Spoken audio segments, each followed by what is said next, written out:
আমাদের সম্মানিত national teams কমিটির চেয়ারম্যান উনি বাংলাদেশ দূতাবাসের ইংল্যান্ডে অবস্থিত বাংলাদেশ দূতাবাসের রাষ্ট্রদূতের সাথে কথা বলেছে এবং রাষ্ট্রদূত নিজে হামজার ফ্যামিলির সাথে কথা বলেছে। পরবর্তীতে হামজা যখনই যাবে তাকে আমরা সর্বাত্মক সহযোগিতা করবে দূতাবাস থেকে, আর আমরাও যোগাযোগের মধ্যে রয়েছি।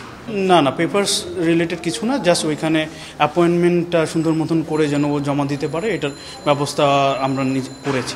এখানে কিন্তু হামজার অ্যাডভান্টেজ হচ্ছে ওর ফ্যামিলি, ওর মা হচ্ছে বাংলাদেশি, সো এই ক্ষেত্রে কিন্তু হামজারটা ডিফারেন্ট কেস দেন হচ্ছে এলিটা ওর দিয়াবাতে।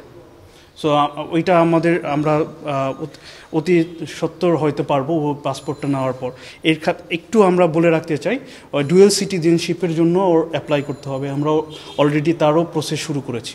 দিয়াবাতের সাথে কিন্তু আমরা বসেছিলাম, তো তার কাছ থেকে আমাদের জানার ছিল যে আমরা তার পাসপোর্ট, যেমন এলিটার নাইজেরিয়ান পাসপোর্ট কিন্তু তাকে হ্যান্ডওভার করতে হয়েছিল নাইজেরিয়ান অথরিটির কাছে, এরকমভাবে তার কাছ থেকেও জানার ছিল। লাস্ট সে জানিয়েছে যে এরকম সে ডুয়েল সিটিজেন নিতে পারবে।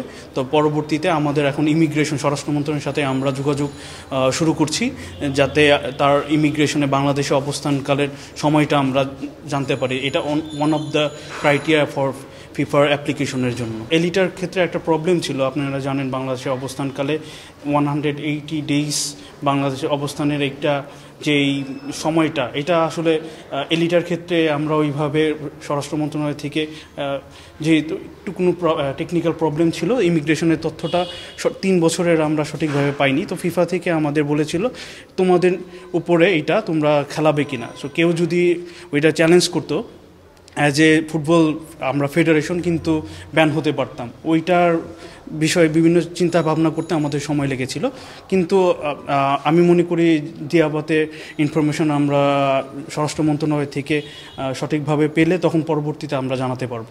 আশা করি নিশ্চয়ই সামনে আপনারা ভালো নিউজ শুনবেন।